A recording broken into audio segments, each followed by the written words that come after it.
Nelson Mandela continúa en estado crítico según el último parte médico conocido hace 3 horas aproximadamente y bueno, el mundo ya llora lo que seguramente será la muerte de uno de los líderes más importantes. Para ayudarnos a conocer un poco más de la personalidad de Nelson Mandela, de su obra y de su legado, tiene la gentileza de acompañarnos el licenciado Alejandro Musacchio, que es licenciado en Relaciones Internacionales. Alejandro, buenas noches y bienvenido. ¿Qué tal? Buenas noches. Bueno, el mundo está despidiendo a un líder, sin dudas, porque más allá de lo que ha hecho puertas adentro de su país, conocido mundialmente y uno de los líderes más sufridos de la historia contemporánea, podríamos decir. Sí, así es. Bueno, después de estar 27 años encarcelado y dejar su vida por una causa como la dejó Mandela, realmente se puede decir que uno sufre. Él mismo decía que lo peor de la cárcel es encontrarse con el tiempo y encontrarse en un encierro físico, sino en el encierro en uno mismo, realmente. Es muy duro. Y más para una persona que luchó por ideales como luchó Mandela, ¿no es cierto? Él mismo, estando preso, le ofrecieron libertad a cambio de abandonar esta causa, y él decía que su vida, su libertad, el precio de su libertad no valía lo que él deseaba para el pueblo sudafricano, que era la igualdad de oportunidades y acabar con ese flagelo que era el apartheid, que era algo tan grave y una situación tan tremenda que durante más de 300 años vivió Sudáfrica. Un pueblo sometido que aprendió de la mano de Nelson Mandela que era otra forma de vida era posible, ¿no? Exactamente.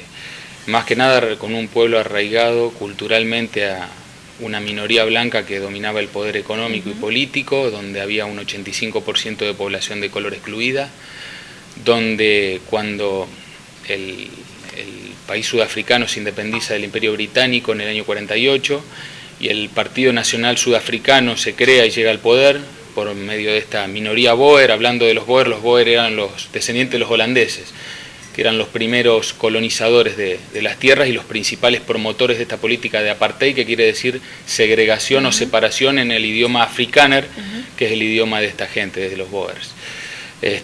Y bueno, y él luchó contra este apartheid que en el año 1948, como bien decíamos, se legaliza, adquiere forma normativa, comienzan las leyes de segregación, por ejemplo, en los transportes públicos, donde la persona de color y blanca tenía que viajar separados, había entradas distintas, oficinas públicas y correos, donde las personas de color entraban por un lado y los blancos por el otro, incluso no había el mismo acceso a la educación, a la salud, a la alimentación, al agua, por parte de unos y otros. Entonces era toda una situación muy grave de mucha injusticia social, donde paradójicamente la mayor parte de la población del país estaba excluida. Mucha gente pudo conocer también la historia a través de la película Invictus, que es un relato, pero más allá de la película y de todos los agregados que puede tener una historia para que sea entretenida en el cine, ¿qué detalles quedan dando vueltas en esta lucha que se dio y en la posibilidad que tuvo Mandela de unir? Porque esto fue la lucha de él, y la diferencia con la cantidad de otras luchas, en lugar de polarizar, lo que buscó fue unir a través del deporte. Él habló de una reconciliación nacional y bien, muy lindo ejemplo das vos. Él toma el Mundial de Rugby. Casualmente el rugby era para los sudafricanos el deporte del apartheid, era el deporte blanco. Los negros tenían vedada la práctica del rugby y los negros jugaban al fútbol en ese momento, la población de color. Y el rugby para ellos, los Springboks, que era el equipo sudafricano de rugby, que dicho sea de paso, ese es el primer mundial que se le habilita a jugar porque estaba vedada la participación por la aislamiento internacional que sufría Sudáfrica en esa época. Era como hinchar por el enemigo, sería, porque realmente los Springboks eran vistos como el enemigo, era el símbolo deportivo del apartheid. Y Mandela se las ingenió para pedir la colaboración de los distintos sectores políticos, del capitán François Pienaar, el capital de esa selección, al cual le cargó la mochila de decirle: vos me tenés que unir el país. Y fue así, porque realmente la final se vivió como una batalla. Por primera vez se vio a toda una Sudáfrica unida a través de un evento deportivo, y a Mandela sumamente emocionado yendo a entregar esa copa que premió en sí esa batalla que fue ese mundial para ellos, para Sudáfrica. ¿Cómo encuentra hoy a Sudáfrica Nelson Mandela ya despidiéndose, digamos, en sus últimos días? Encuentra una Sudáfrica más unida que antes, con situación de subdesarrollo todavía, porque todavía tiene altos índices de pobreza, tiene exclusión, pero ya con una igualdad de oportunidades mucho más marcada después de tantos años de democracia y de democracia multirracial, como la llamaba Mandela, de reconciliación nacional. Sudáfrica ha dado pasos importantes, sobre todo con el ingreso a los BRICS, porque ahora es considerada una economía emergente, una economía con mucho potencial. Tiene organizaciones institucionales que se van amoldando a esta nueva forma de inclusión, y le queda un camino largo por recorrer, como a todo país de historia convulsionada, ¿no es cierto? Pero Mandela le deja ese legado, le deja esa reconciliación nacional, ese hito histórico que le permite mirar hacia adelante con esperanza, ¿no es cierto? Obviamente, un líder político con todas las letras, un ejemplo a seguir, o al menos debería serlo, ¿no? Porque, bueno, hablábamos de una vida al servicio de una lucha, más allá de los privilegios que hubiera podido tener en determinados momentos, aun cuando lo estaba pasando muy mal, con su vida en riesgo, permanentemente amenazada. Sin embargo, decide seguir firme en sus convicciones. Cuánto para aprender por parte de muchos, ¿no? Exactamente, para aprender por muchos, para ver que realmente una vocación política en la cual se deja la vida por las convicciones y los ideales, que fácil él hubiera podido claudicar en un momento, porque incluso a él adentro de la cárcel casi lo matan. Le quisieron hacer un atentado en el año 69, haciendo una fuga de ficción, o sea, fabricándole una fuga en la cual a él lo iban a matar supuestamente de emboscada, exactamente, donde lo iban a retener a él y supuestamente lo iban a asesinar en la captura. Y bueno, afortunadamente para él el servicio de inteligencia británico en ese momento detectó la maniobra y le puso fin.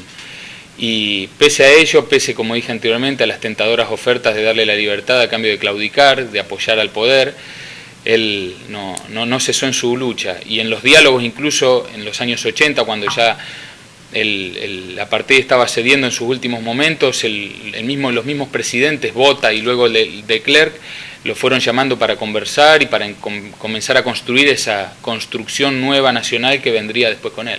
Aparte, perdón Martín, la visión extraordinaria que tenía de su lucha y del mundo, porque al pasar casi 30 años en la cárcel, obviamente él entró a ese cautiverio con un mundo que era absolutamente diferente casi 3 décadas después. Ni hablar, porque él cuando ingresa a la cárcel, estamos hablando de década del 60, era la Guerra Fría, era otra época internacional a la cual él sale. Él cuando se retira ya la Guerra Fría estaba terminando, claudicó. El problema fue que cuando estaba la Guerra Fría, cuando se daba este marco de Guerra Fría, Sudáfrica, si bien tenía un aislacionismo, estaba aislada internacionalmente, tenía cierto respeto y cierta ayuda por parte de los países occidentales, porque era un régimen sumamente anticomunista, el del Partido Nacional Sudafricano. Ya cuando la Guerra Fría culmina, ese Partido Nacional Sudafricano ya pierde esa coartada, si se quiere, que era el anticomunismo, y se comienza a aislar internacionalmente más, y la presión internacional es tan grande que, sumado a la presión interna de sectores que querían que Mandela desde hacía mucho tiempo fuera liberado, que había sido desoído durante tanto tiempo, hicieran que el presidente de Klerk cediera y lo liberara finalmente en 1990. Cuando uno se refiere a Mandela y a los líderes del siglo XX, aparece Mahatma Gandhi, aparece Martin Luther King. Comienza el mundo en el siglo XXI y un poco preguntaba Andrea recién qué pasa con África, pero ¿qué pasa con el mundo? ¿Siguen estos líderes? ¿Hay ejemplos internacionales de estos líderes que luchan no solo desde la política, sino también en representación pura del pueblo, entregando sus vidas? Yo considero que es difícil nombrar líderes como Mandela hoy en día.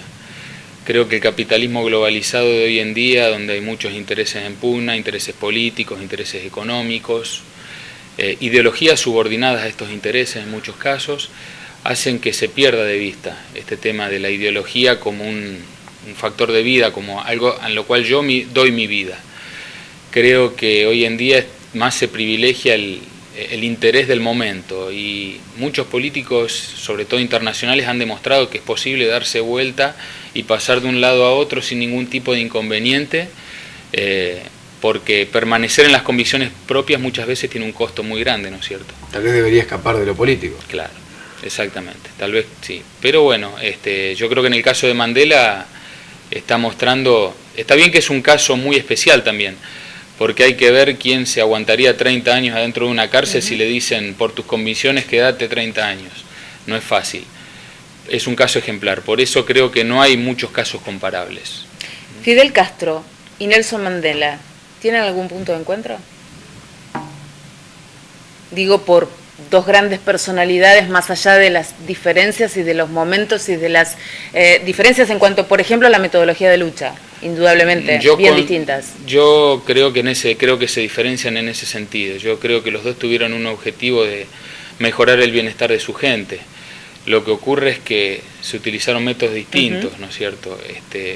Uno bregó por la integración nacional, si bien Mandela en su momento luchó con el brazo armado del CNA y fue catalogado hasta como terrorista.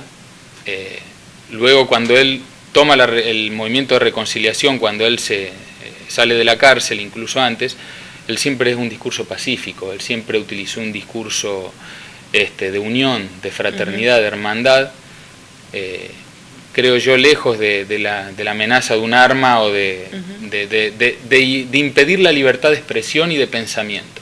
Creo que el caso cubano es muy diferente. El caso de Cuba sabemos muy bien que ha sido acusada de violaciones de derechos humanos muchas veces, que tiene un partido único contra un multipartidismo de Sudáfrica, es diferente el régimen, estamos hablando de Sudáfrica, de una democracia. Entonces son mecanismos distintos. Si bien pueden ser objetivos similares en cuanto a lo que se quiere lograr, los medios son muy importantes. Si no caemos en el maquiavelismo de que el fin justifica los medios, y es muy complicado caer en eso. Sería para discutir un rato más. Exactamente. Pero claro, uno piensa en estos grandes personajes de la historia contemporánea y inevitablemente, ¿no? Piensa en Mandela y también piensa en Fidel Castro, más allá de, como señalabas, ¿no? Las diferencias. El 18 de julio es el cumpleaños número 95 de Mandela, y el 18 de julio se celebra ya desde 1999 por la ONU, que fue declarado por la ONU, el Día Mandela, el Día de Mandela. Tengo entendido que por los 67 años de lucha contra el apartheid se realizan 67 minutos de trabajos comunitarios por parte de la gente, y quieren ampliar esto a todo el mundo. Exactamente, y eso es en sí en base también al ejemplo que Mandela dio mismo estando dentro de la cárcel, porque él soportó con hidalguía los castigos, los tratos diferenciales. Él, al ser preso político también al ser preso político, primero que era una jerarquía muy diferente a la del preso común, tenía menos derechos, tenía un mayor maltrato, y el tipo de trabajo que se les hacía hacer era mucho más complicado, y además se los podía llegar a someter hasta 6 meses de confinamiento, de aislamiento, sin recibir cartas, sin recibir visitas. Les confinaban las cartas y se las leían cuando querían. O sea, tiene mucho que ver con esto que sufrió Mandela, y que se quiere mostrar que este sufrimiento no fue en vano y que realmente merece un homenaje a toda esta lucha por los derechos humanos y por la igualdad que él bregó, ¿no es cierto? Nelson Mandela deja un legado pero no un heredero, ¿esto podría afirmarse? Yo creo que es difícil hablar de un heredero. Un heredero que realmente diga, bueno, tomó el testigo y la posta que dejó Mandela.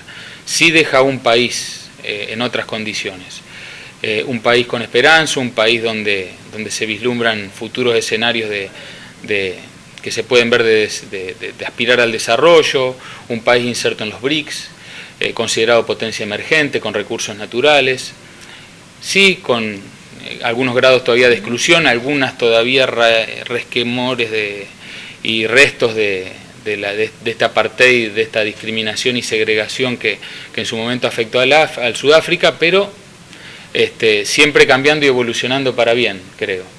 Y creo que eso es lo que Mandela deja, una puerta abierta para seguir mejorando. Tal vez el cambio de siglo nos permita cambiar también la esperanza de un líder y hacernos cargos entre todos y ser todos herederos de estas grandes personalidades que de a poco nos van dejando. Sería interesante, sí, adquirir esos principios y hacerlos propios y tomarlos como banderas de lucha personal, sobre todo no solamente por los objetivos, sino por el método, por la forma. Alejandro, muchísimas gracias por estos minutos y será hasta la próxima. Bueno, muchísimas gracias a ustedes.